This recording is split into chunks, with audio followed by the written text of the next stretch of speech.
Morning, my dear students. Please your attention. Today I will discuss dear BSc Part 1 maths paper first में algebra में homomorphism and isomorphism of a group part third है आपका। यानी first second part आप इसको देख चुके हैं पहले। अब यहाँ पे इस पार्ट थर्ड में हम आपको डिस्कस करेंगे कर्नल ऑफ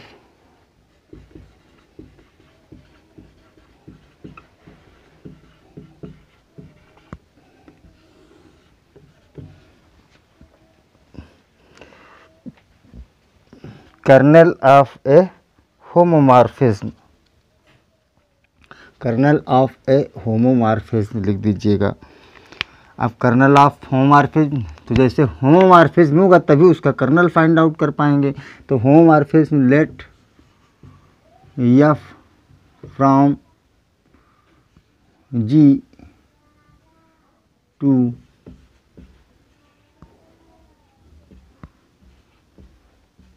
डैश, ये आपका जो है बी ए ग्रुप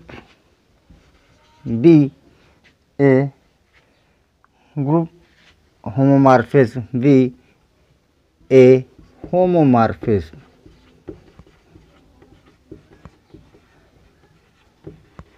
होमोमॉर्फिज्म ये एफ क्या है, let F be a homomorphism then set of all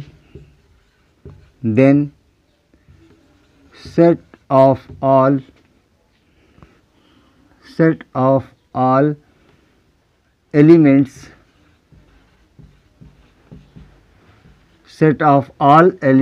of G of group G, set of all elements of G which maps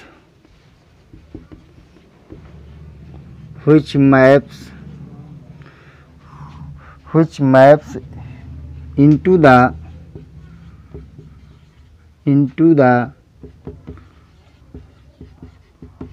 identity of G dash। Set of all elements क्या कह रहा है, set of all elements, ये सारे elements का set किसके, G के। Set of all elements of G which maps, जो कि कहाँ मैप कर रहे हैं, इसकी आइडेंटिटी को मैप कर रहे हैं, जी डैश की आइडेंटिटी को मैप कर रहे हैं। आइडेंटिटी, अब यहाँ पे आइडेंटिटी को आप एक्सपोज करके identity E dash of G dash, ये आपकी आइडेंटिटी को मैप करते हैं। Is called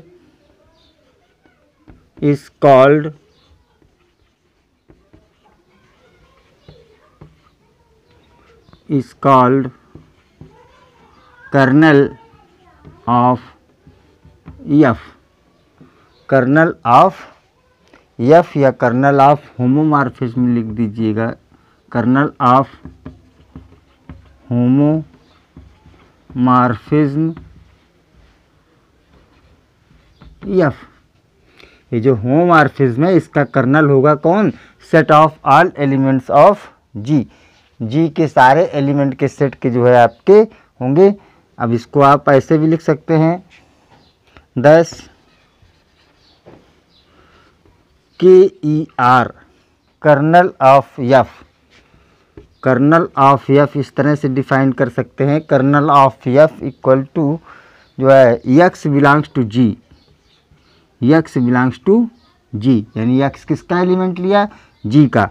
x belongs to G such that F of x, जब इसका होमोमॉर्फिज्म यानी फंक्शन लगाया, is equal to E dash,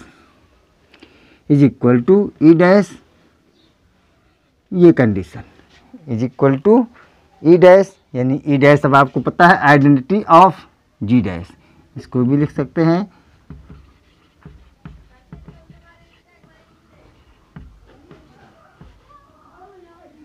identity ji dash, यानी इस जी के वे एलिमेंट जो केवल आइडेंटिटी को मैप करेंगे वो कहलाएगा, वो उन सारे एलिमेंट्स के सेट को कहेंगे कर्नल ऑफ एफ। तो kernel of F is equal to this. अब आपको पता है कि जो होमोमॉर्फिज्म है वो हमेशा आइडेंटिटी को आइडेंटिटी में मैप करता है।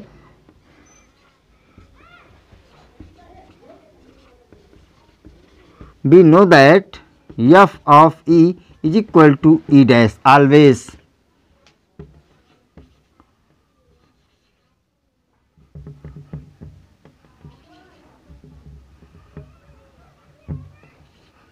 ऐसा मतलब हमेशा होता है कि आपका जो है एफ ई हमेशा ई डैश को ही मैप करता है।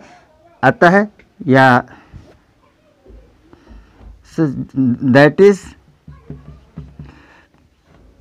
That is kernel of F is non empty. Kernel of F is non, चूँकि कम से कम एक एलिमेंट तो ऐसा है, यानी आप कर्नल ऑफ एफ क्या बन सकता है, kernel of F is equal to singleton set E, तो कम से कम होगा ही होगा आपका, क्योंकि ई डैश ई डैश में मैप करेगा, तो ई तो एलिमेंट आपका होगा ही होगा, इसलिए ये आपका नॉन इम्पटी रहेगा। आइएगा कुछ एग्जाम्पल देखते हैं आपके।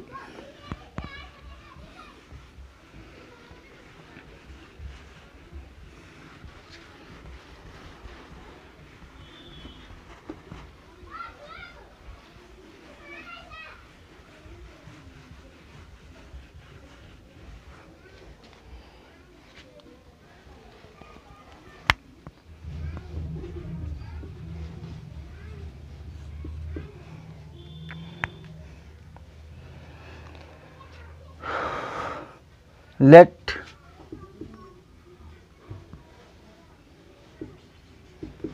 R star and multiplication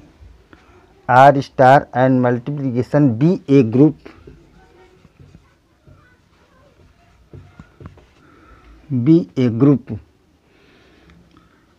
and FVA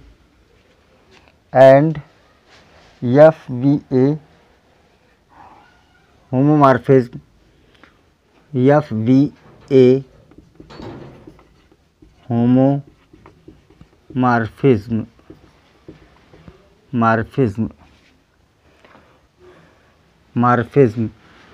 defined as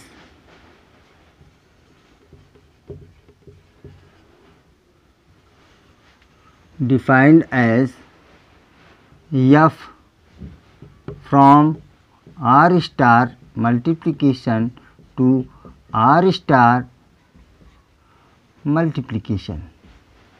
R star two multiplication में ही आपका एक मैप है, वो मैप किस प्रकार की है, एफ ऑफ एक्स बराबर X square first and second F of X is equal to X. Find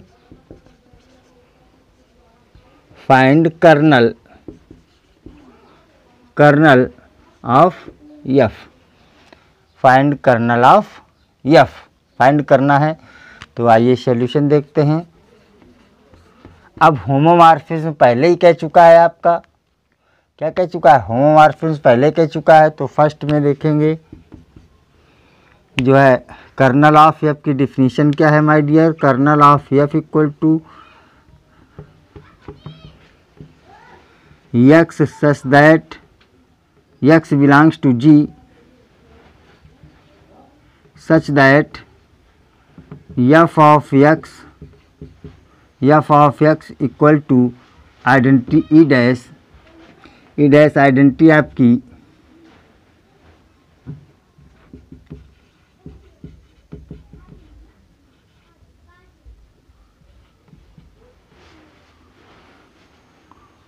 codomain.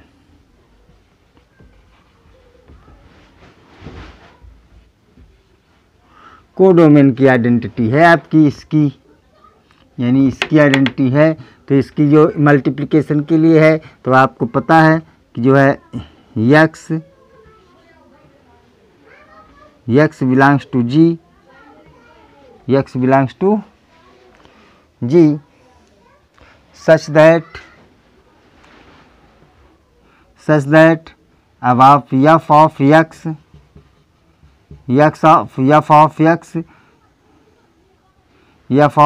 जो है इज इक्वल टू आइडेंटिटी। तो आइडेंटिटी यहाँ पे क्या है आपकी, f of x equal to जो है 1, क्योंकि इसकी आइडेंटिटी क्या है 1 है माय डियर। मल्टीप्लिकेटिव आइडेंटिटी क्या है 1 है। अब आप f of x equal to यहाँ पे पुटअप कर दें x such that x belongs to G such that x square is equal to 1, चूँकि हमारा f ऑफ x किस तरह से डिफाइन किया गया है x square equal to 1। This is equal to x square x belongs to G such that x equal to plus minus one. तो इसका मतलब कर्नल ऑफ f, हेंस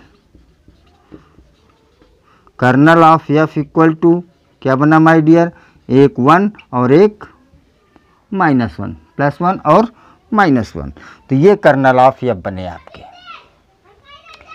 यानी ये आपके कर्नल ऑफ f बने। इसका मतलब ये आपका कर्नल ऑफ f फर्स्ट का हो गया। अब कर्नल ऑफ f सेकंड का देखते हैं। सेकंड में केवल यहाँ चेंजमेंट हो जाएगा,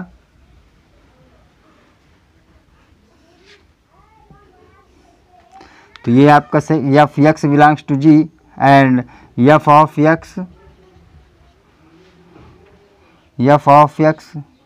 तो f ऑफ x हमारे पास कितना दिया है यहाँ पे सेकंड में x, और x की आइडेंटिटी कितनी दी है 1, तो x इक्वल टू 1। तो x such that x equal to केवल एक ही एलिमेंट होगा 1 माय डियर, इसलिए यहाँ पे केवल kernel of f singleton set हो जाएगा माय डियर। ये कर्नल ऑफ f हो गया माय डियर इसका। तो इस फंक्शन के लिए कर्नल ऑफ f अलग था, इस फंक्शन के लिए कर्नल ऑफ होमोमॉर्फिज्म के लिए कर्नल ऑफ f अलग था माय डियर। इस तरह से जो है आप इसमें देखेंगे। तो ये एग्जाम्पल हो गए आपके कर्नल ऑफ के। आइए कुछ रिजल्ट इसके नोट कर लेते हैं।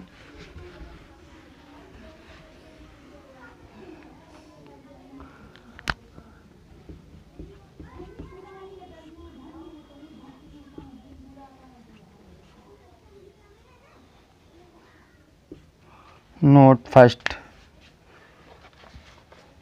फर्स्ट में the kernel of homomorphism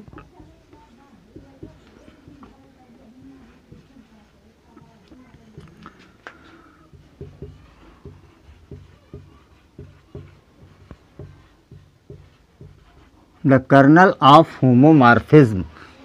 kernel of homomorphism of a group G of a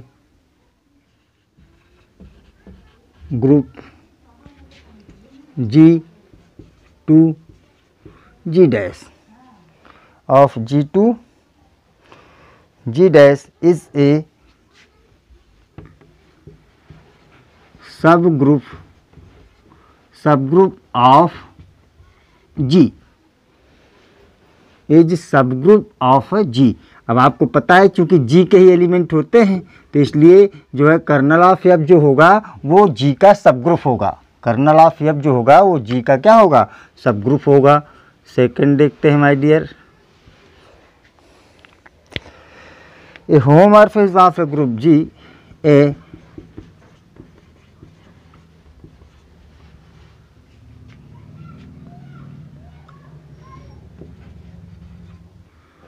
A homo, और एक बार लिखिए, a homomorphism of G, a homomorphism of G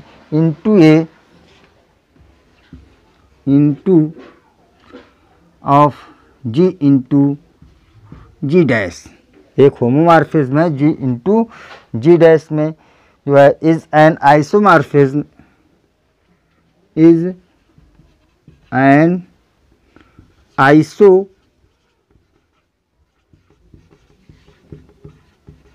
isomorphism.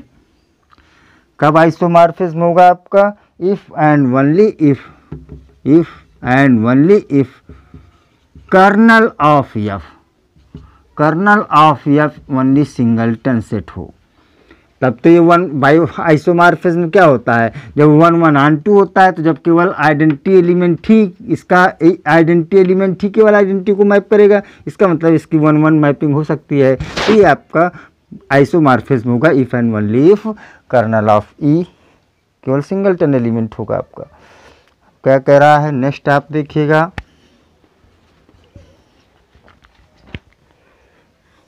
Any two groups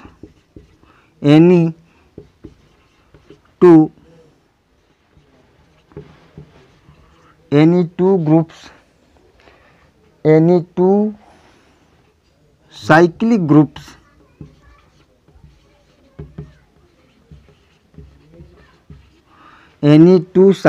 groups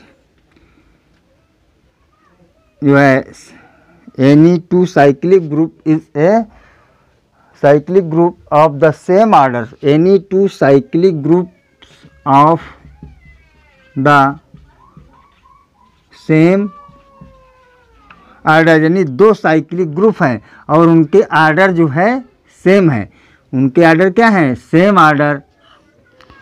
then same order के हैं अगर वो आपके तो आइसोमॉर्फिक हैं आपके। Then isomorphic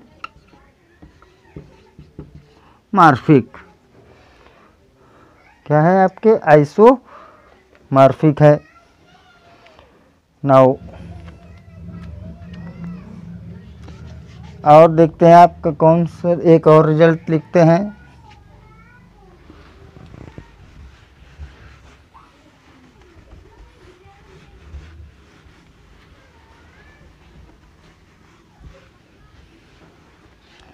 four number,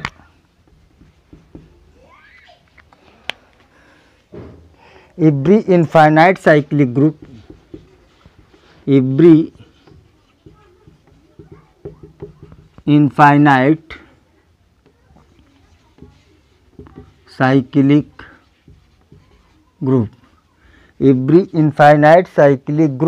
is isomorphic to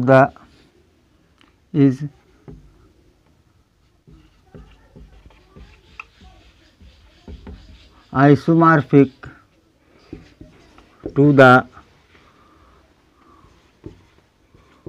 group Z plus, यानी कोई भी इनफाइनाइट साइक्लिक ग्रुप है, every infinite cyclic group of infinite है ग्रुप है आपका और वो साइक्लिक है, तो आइसोमॉर्फिक किसके? Z प्लस, यानी इंटीजर्स ग्रुप के वाले में आपका ये जो है क्या होगा? ग्रुप ऑफ जो है इंटीजर्स के लिए आइसोमॉर्फिक होगा। ये आपके पास था फोर्थ हो गया आपका। तो इस तरह से आपके पास एक और रिजल्ट देखते हैं। Every finite cyclic group, every finite cyclic group, every finite cyclic group of order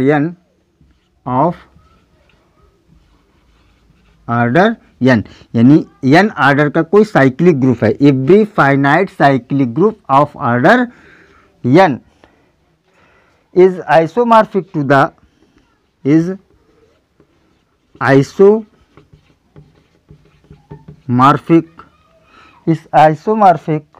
to the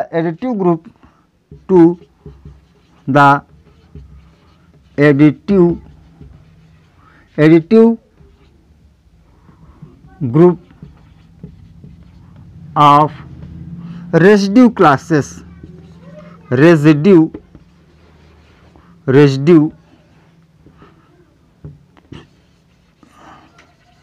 residue classes modulo n, residue classes यानी n एलिमेंट इसमें है तो n इसमें भी होना चाहिए, क्योंकि जब जितने एलिमेंट सेम होंगे तभी वो बन सकता है ना आपका आइसोमॉर्फिक। तो ये ऑर्डर n का ये ग्रुप है, साइक्लिक ग्रुप है, और ये साइक्लिक ग्रुप होने के साथ साथ ये रेसिड्यू क्लासेस मॉडुलो, तो ये भी रेसिड्यू क्लासेस मॉडुलो n का होना चाहिए, यानी इनके ऑर्डर सेम होंगे तो आपका ये आइसोमॉर्फिक होगा। इस तरह से आपके पास ये जो है आइसोमॉर्फिक टू दिस, तो ये कर्नल ऑफ एफ की results and kernel of F के बारे में आपको जानकारी मिली। ओके।